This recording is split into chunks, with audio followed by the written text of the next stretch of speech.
Слушайте, бывает у вас так или нет? Встали вы утром и поняли, что, например, ванная комната грязная, ну, пыль.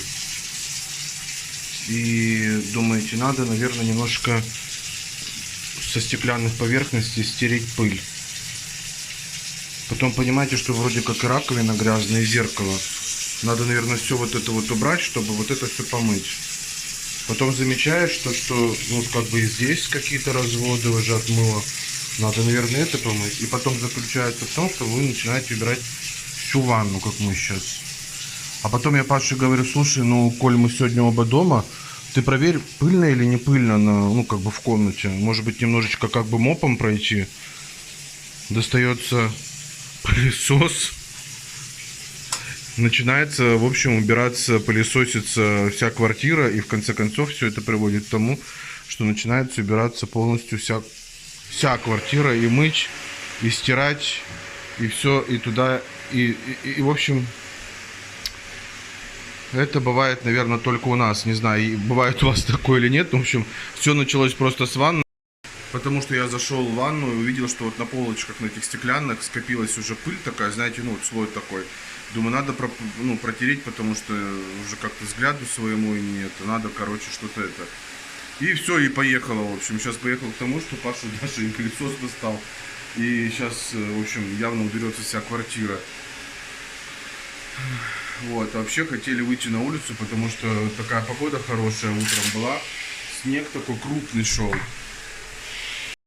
Эти боятся. Но вот Маруся, конечно, вот заняла, не знаю, как по-кошачьи, заняла Люськино место. Ну не то, что его не уступает, но Люська сама сюда стала реже залазить, хотя практически всегда раньше она тут лежала, когда не было Маруськи. Сейчас это здесь. Люся более спокойно к пылесосу относится, потому что она понимает, что он где-то там. Где-то еще в другом месте. Поэтому она лежит. Да, доченька моя. Да, моя хорошая. А это-то, конечно, у него уже шухер. Шухер. Ну и, конечно, вот то, что немножко переживаю из-за того, что она заняла Люськино место и ну, не уступает его сейчас. То есть Люська практически сюда не залазит. Не знаю, как на это реагировать. Может быть, вы что-то напишите. Может быть, таким самым она авторитет какой-то выжимает. Или это просто, что животное не может найти себе место, не знает, где сидеть, лежать. И это, скажем, единственное место, где можно существовать. Но вместе они не могут, потому что даже если Люська лежит сверху, то это лежит снизу. И она ее, Люську достает, лапами начинает играть. И, короче... Не получается у них там совместно существовать. На улице, видите, опять какой снег. Все, что таяло до этого, превратилось в ничто.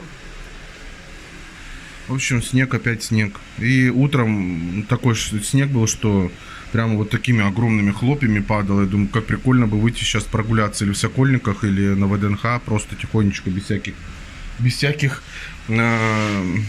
дворник, он наш шериф ходит. Без всякой нужды, так скажем, просто прогуляться. Ну, вот что-то я затеял эту уборку.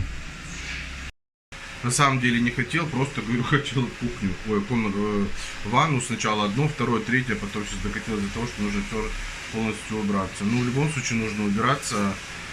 Мы то у Юли в гостях, то еще где-то, поэтому это, наверное, сегодня единственное утро, когда можно привести в порядок немножко квартиру, хотя бы так, условно и быстро. Не знаю, как у вас получается прибираться. Планируете вы?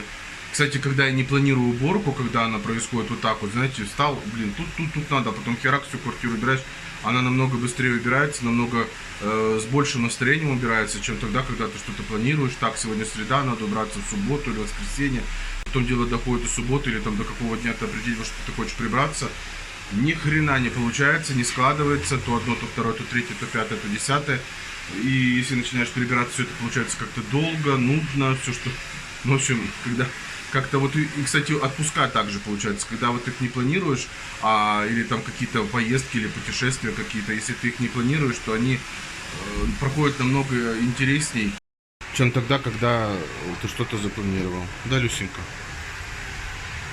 Ну ты тоже все знаешь, все понимаешь. Надо потерпеть. Сейчас он выключит уже этот агрегат.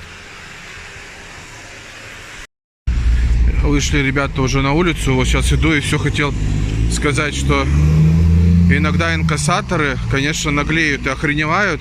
Во-первых, он заехал на тротуар. Во-вторых, ему это не дает права, что он инкассация, заниматься правонарушениями. Это не наши проблемы пешеходов и других участников дорожного движения, что банк или магазин находится, так скажем, в недоступном месте или там, где нельзя останавливаться, парковка запрещена. Поэтому это стопроцентное нарушение, и охреневают они, конечно, эти инкассаторы уже. Они должны припарковаться хоть за квартал отсюда и идти пешком. Поэтому что-то я сейчас увидел прямо посреди тротуара, там где люди идут, скользко и так. Они еще и посередине тротуара, хоть бы где-то сбоку как-то прижались или еще что-то, просто посередине. Смотрите, какая гора снега машины везут. Смотрите, аж до неба. И вторая такая же горой. Вон.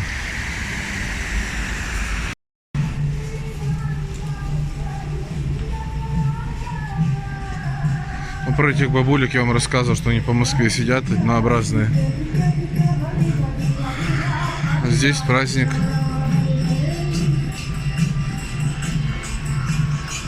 Мне кажется, они иногда не поют, а просто что в голову идет, то они исполняют. Надеюсь, YouTube не забанит меня. У них нет этих песен.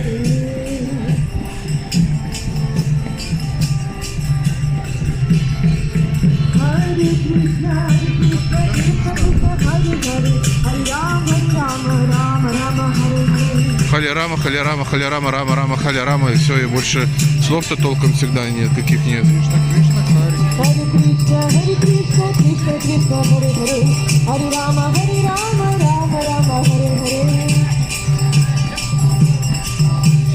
Вот счастливые люди, ничего не надо. Ни митингов, ничего. Все, спели, и слава богу. И хотел вам показать здесь, как на ВДНХ идешь, самый дорогой в Москве туалет.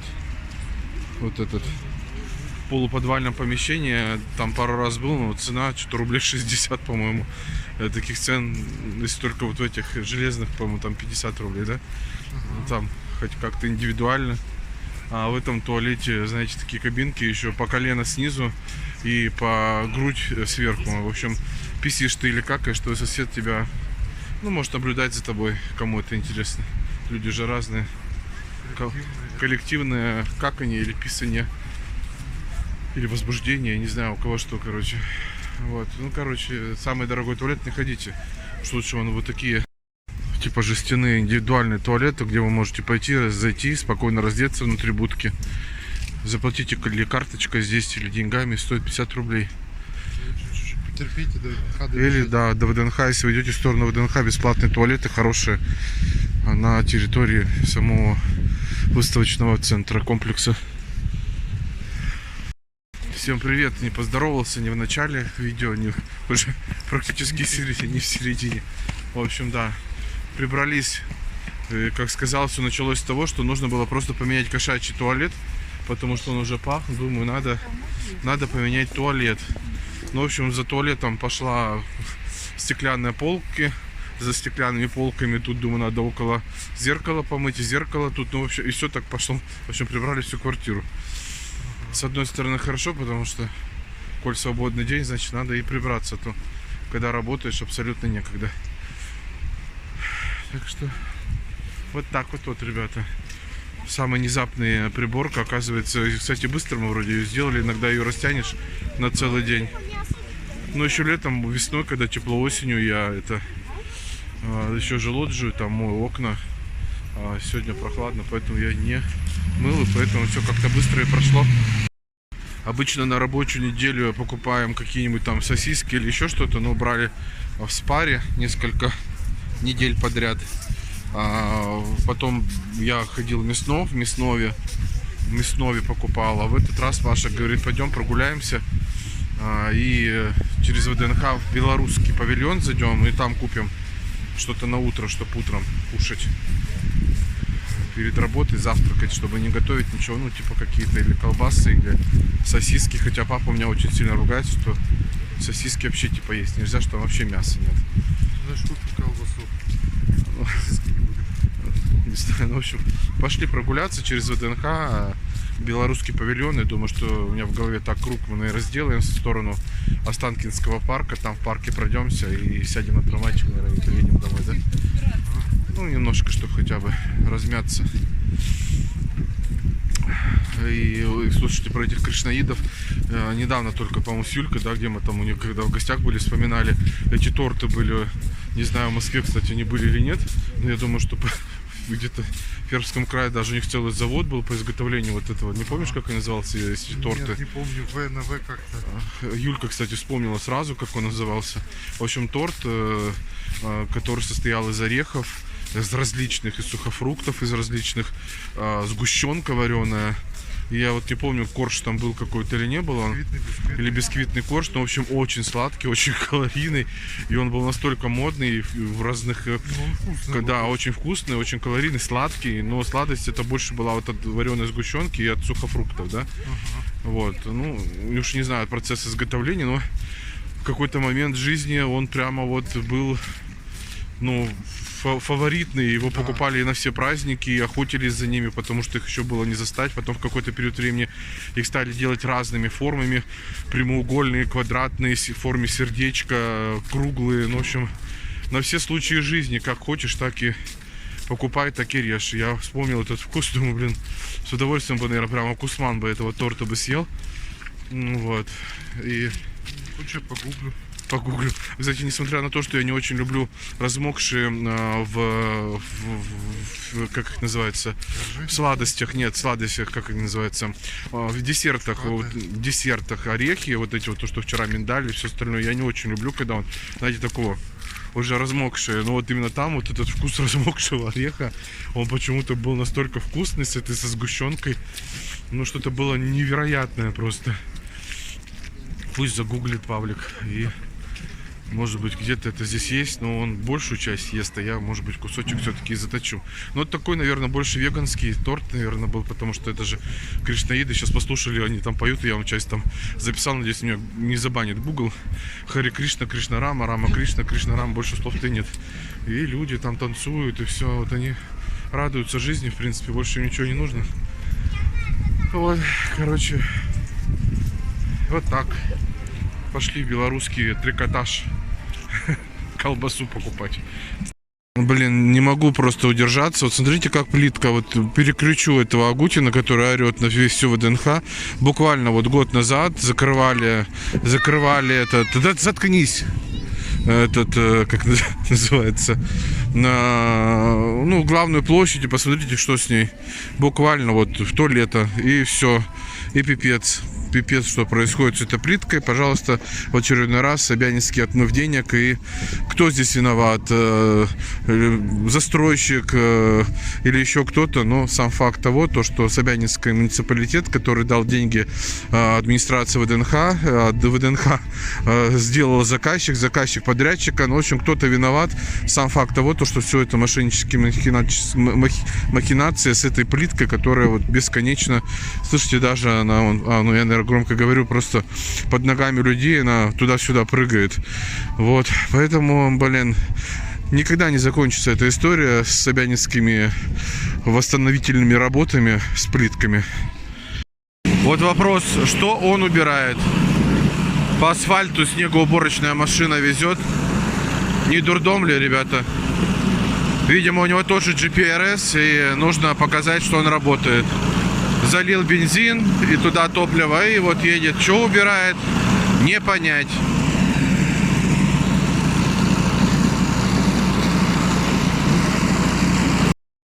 Он, кстати, Паша весь в снегу, и он вспомнил, как этот торт называется. Этот... Вриндаван. Такое ощущение, что... Я, конечно, думаю, более внимательно посмотрел. Такое ощущение, что он только в Перми был. Да? Ага. Ну, он был охренительно вкусный, да? Да. Но там, наверное, какие-то еще были сладости, кроме этого торта. Но я, честно говоря, помню только почему-то... Трубочки с сгущенкой там были, такие эти конусы. Кокосовые. Да? Шарики, да. С орехом внутри. Как рафаэлки. Ну ты, видимо, сладости ты хорошо поел, да? Вриндавана. Это фирма или торт так назывался? Фирма. Фирма Вриндаван? Да. Ну вот, вспомнил. Вон, смотрите, как красиво снежок падает.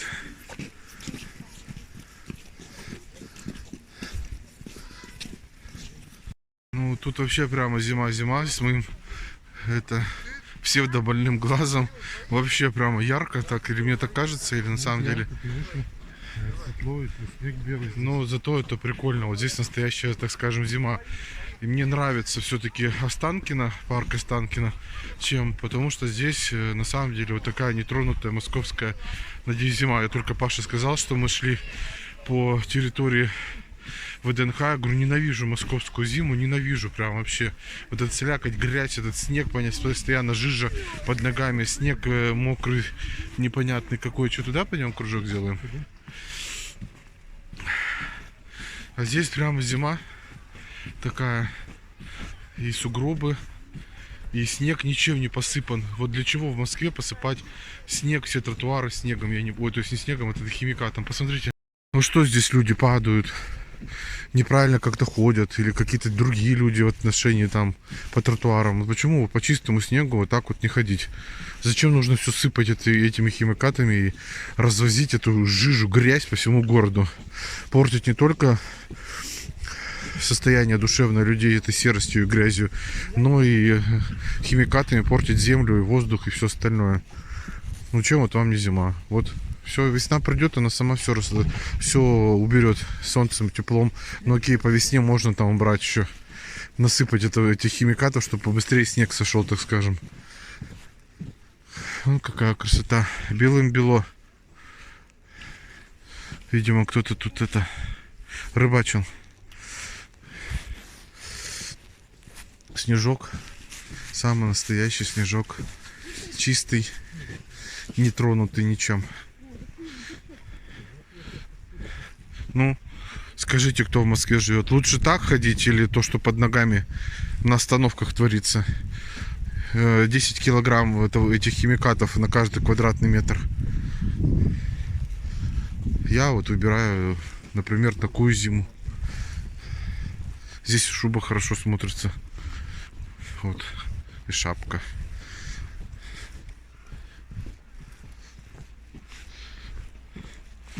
Вон какой снежный. Ну какой тебе больше нравится? Так. Зима вот такая, правда ведь? Ну что, зима зимой. Нужны шапку, надо достать. Да. Кстати, что шапку не одел? А ты что не одеваешь? Там же есть песцовая еще. Из песца. Мама же присылала. Из Чернобурки, наверное, не из песца, а с Чернобурки.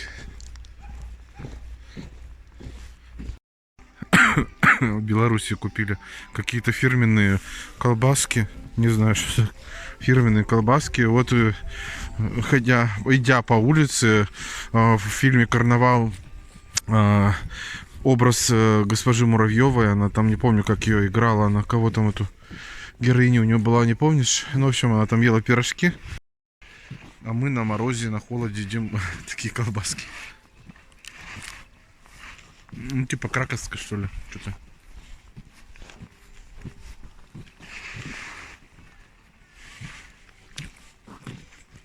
Белорусская.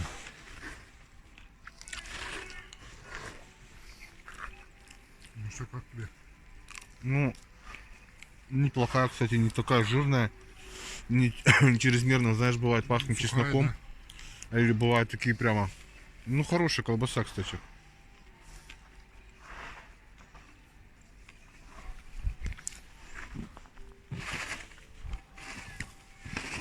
Уличный мукбанг.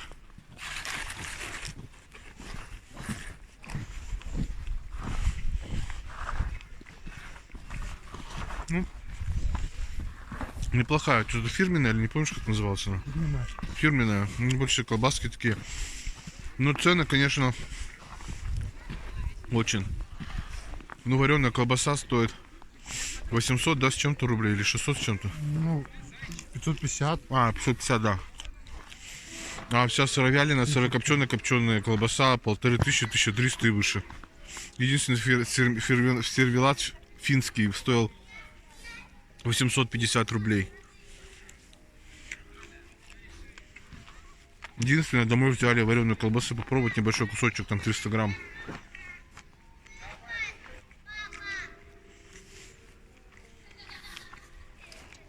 Романтика. Такая тишина здесь. В отличие от ВНХ. Здесь музыка играет, но так достаточно тихо. Слышно, что играет. А на ВДНХ, конечно, не знаю, это перебор такой ор, как будто как на дискотеке какой-то. Знаете, это аквадискотека, блядь. Молодежь. А для возрастных сюда. Угу. Ну, значит, мне уже сюда. Падал снег, вот песня. Соруханов играет, поет. Угу.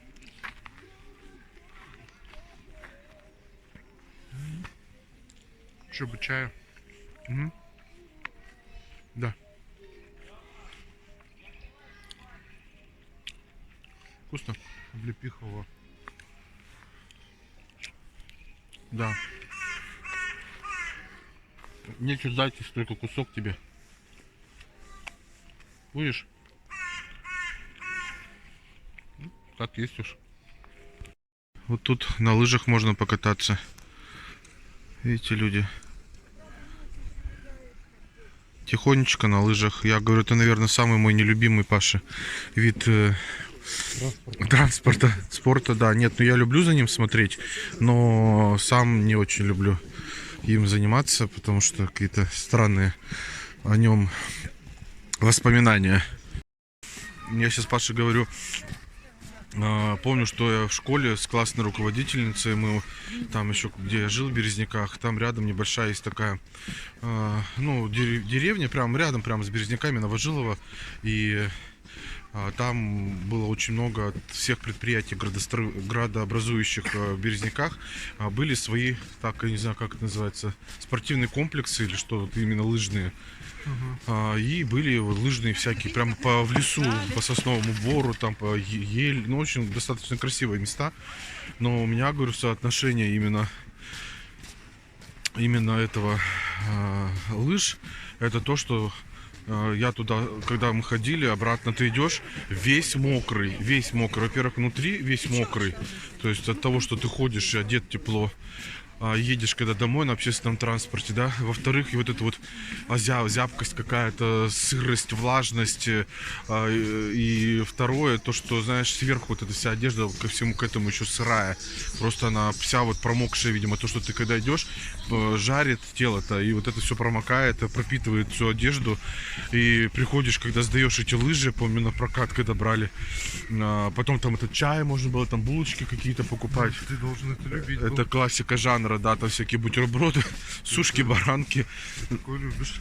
Ну, это я люблю, да, но я больше любил маму, когда на третьем родоуправлении была столовка, она мне приносила такой бутерброд. Во-первых, там была вкусная пироженка, которая называлась, забыл, из творога делается, лакомка, с сахаром посыпанная такая. Второе, у нее такое была пицца, еще пицца у них была такая вкусная, мягкая, очень вкусная пицца. Небольшие такие, знаете, как ну, как кругляшок просто он на одного человека. И еще у них были бутерброды, батон такой самодельный, сервелат, и сверху соленый огурец, не маринованный, а именно соленый, такой, знаешь, бочковой. И это, да, вкусно было, безумно.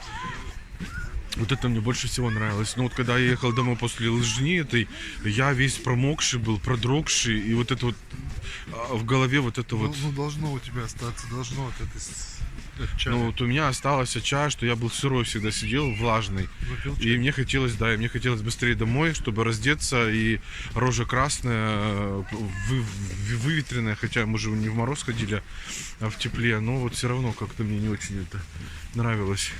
Я больше люблю коньки, хотя вид спортивный, как лыжи, я достаточно люблю вот всякие эти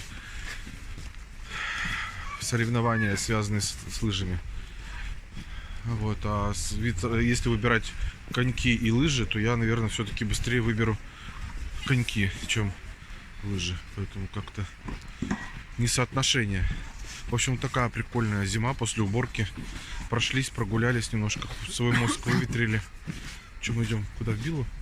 Пятерочку. Пятерочку? Пятерочка выручает. А ее, по-моему, там убрали. Да? Да, вот, поэтому и убрались, и прогулялись, и поговорили с вами, и про колбасу рассказали, и чуть-чуть с вами поели, да, и про лыжи рассказали. И, кстати, тут недавно я увидел одну фишку, но я в следующем уже влоге расскажу, и меня это действительно поразило, и ну, все-таки я поделюсь это в следующем влоге, поэтому не пропустите. Я просто не знал, никогда не додумался, что действительно это так. О чем я вам в следующем влоге расскажу. Интересно у вас узнать, знали вы об этом или нет. Все, всем пока.